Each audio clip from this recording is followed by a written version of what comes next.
The Sumatran orangutan, the last published estimates were around the 7,000 mark. We now know it's slightly more than that, and we'll be publishing that soon, but only because we underestimated in the past, not because the population's gone up. It's certainly gone down. And it's critically endangered on the IUCN Red List, and we just recently put it back on the top 25 world's most endangered primates. Now, Indonesians always say, 7,000 orangutans, what are you worried about? That's loads. I say, well, remember that Man United's football stadium seats 80,000 people. So all the Sumatran orangutans in the world would easily sit in the seats just behind one goal at one end of that stadium. So the next time you see Wayne Rooney taking a penalty, remember that that could be all the Sumatran orangutans in the world. The biggest threat to Sumatran orangutans is forest loss, and the biggest cause of forest loss is this, palm oil. And the reason lots of forests are being converted to palm oil is because we keep buying the stuff. It's in so many different products in my house and yours. You know, even no matter how you try to avoid it, you're going to have some palm oil in your house somewhere. It's not just foods and biscuits as well, it's cosmetics and lipsticks and shampoos and everywhere. This, incidentally, is what it looks like. It's like a miniature coconut. So that the palm oil itself is in this yellow husk, and then the stuff in the white meaty bit in the middle is what they call palm kernel oil. So what do the apes do? The orangutans just move into the nearest city, just like they do in the movies, don't they? No, they don't. They get killed as well. Now, some of them are lucky enough to maybe wander into some nearby forest, but that's already full. So they're going to die of starvation, malnutrition over the short term or the medium term. A lot of animals are deliberately killed. To kill an orangutan, you know, if I said to one of the vets here or the keepers, says, could you go into that enclosure over there with Dagu, get him out of a tree, carry him 10 kilometers and tie him to another tree in Roselle without the use of anesthetic?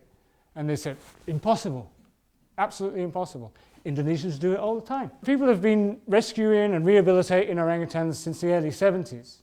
And they've been in magazines and on TV countless times, BBC Wildlife and ITV shows and everywhere. And it hasn't really made any difference to this at all. You know, your orangutan diaries, there are more orangutans being rescued and needing rehabilitation and reintroduction than there's ever been. Way more. And it's probably going to go up. So that's the point of that, is don't think, you know, despite all the publicity it gets, the problem is worse than ever. So we're effectively establishing two brand new populations of a critically endangered species in its former range, but outside its current range, which is exactly what we need to do as a safety net to protect this species. If Ebola virus or some other disaster befell the Leuser ecosystem, we would still have some orangutans living wild in Sumatra from which we could build something else. We also have tigers and elephants wandering around in Janto. We've got a nice little camp here at one side of the river, and the river is usually crossable on foot. Unfortunately, the orangutans don't come back, so we don't have problems of orangutans raiding bananas and things like that in the store. The cages are across the river, and we can usually drive across in the off-road cars. So all the orangutans that we get, all the illegal pets, and a few of these rescued ones, if they're injured in the process, will come to our clinic, which is just 1 hour outside the city of Medan. There we have isolation cages, so they have to do at least 1 month's quarantine. We have a vet clinic there, which is quite well equipped nowadays. Large socialization cages, and we just renovated this new infant facility as well. Now, every orangutan, you usually give them a few days to recover from the trip, because often, you know, you're bringing them in from 12, 15 hour journeys to the quarantine. Then we'll anesthetize them, give them a full medical, plant ID chips, tattoos, and all that kind of stuff. Most of them are fairly fit and healthy. Every single one of them has massive parasite load, every single one of them, but that's relatively easy to treat. Occasionally we have surgical issues to deal with, you know, broken bones, especially if they fall out of a tree during the reintroduction process. We just did one last week, actually. So that's always a risk. This is an interesting one. This is fixing an Achilles tendon. Now, if you add up all the orangutans rescued and rehabilitated in Indonesia and Malaysian Sabah since 1970, you're talking at least 3,000 confiscations, of which I know of 4 prosecutions.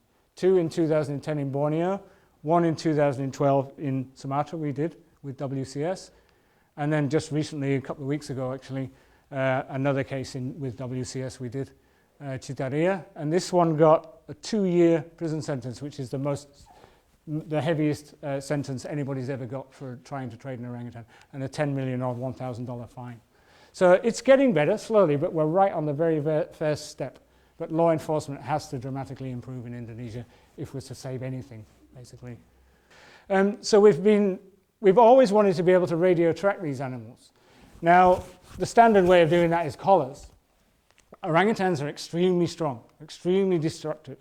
There's a good chance that they will destroy the collar or they will damage themselves in the process of trying to destroy the collar. They also have these big throat sacs, which are extremely prone to infections. So we don't really want anything that might cause injuries. Somebody came up with this idea to use these little chips. Now, these little chips, about the size of a 10-pence piece, can go under the skin on the back of the neck and, in theory, don't do any damage. And they'll give you a signal for about 2 years, which is what you need to know if an orangutan is going to survive or not. After that, you don't need it. But only over a range of a few hundred meters. So you still pretty much have to be at the bottom of the tree to know that it's there.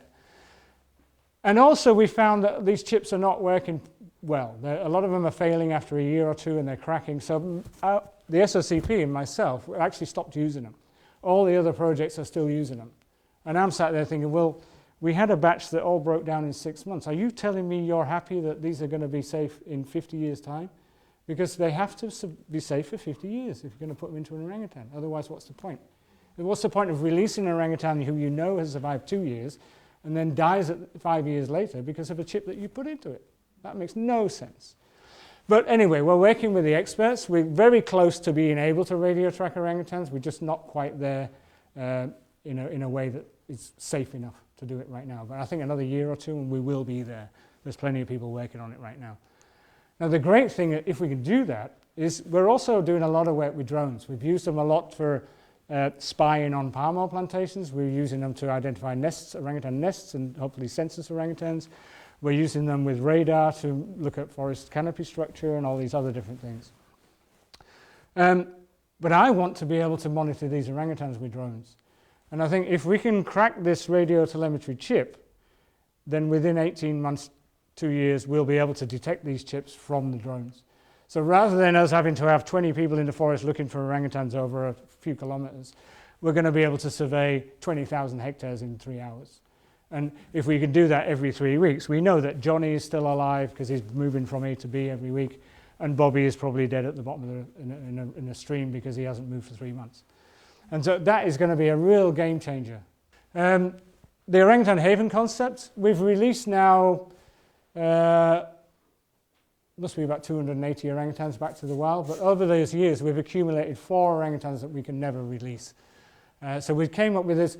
I was sat there one day thinking, well, orangutans live for 50 years in the wild, and we don't want them spending the next 50 years in these little cages.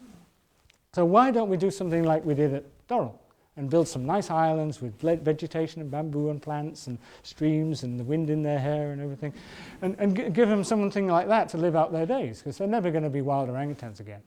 So we started looking at that. We started looking for land that had that potential. This is the concept. Nice little Jersey type islands there, look. Isn't that familiar? But we've got 48 hectares, which I'm not sure how big this zoo is, but it's twice that at least. We're twice as big as what Jersey has here. So we have huge potential, much more than just an old people's home for the orangutans. So we've come up with a much bigger concept now of like education center, ecology center, demonstrating green technology and all that kind of thing. Organic farming, we've already got quite a lot of experience of that as well. And other species conservation projects. So it's still very much at the small stages. We've got the land, we've secured the land with loans. Now we're trying to raise enough money to build a main artery road through the site so we can actually start gradually constructing and developing things.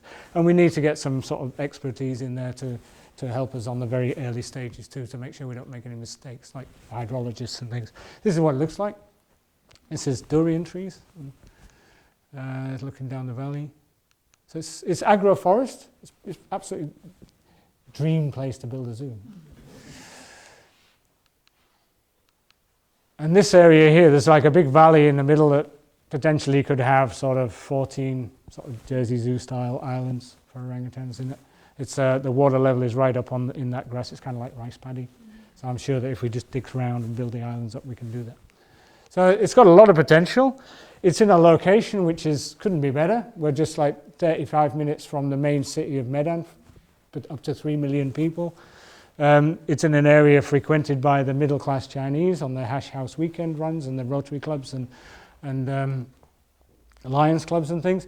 And those are exactly the kind of people we want to come here, because those are the people whose decisions in their office on a daily basis decides what happens to orangutan habitat at the other side of the island.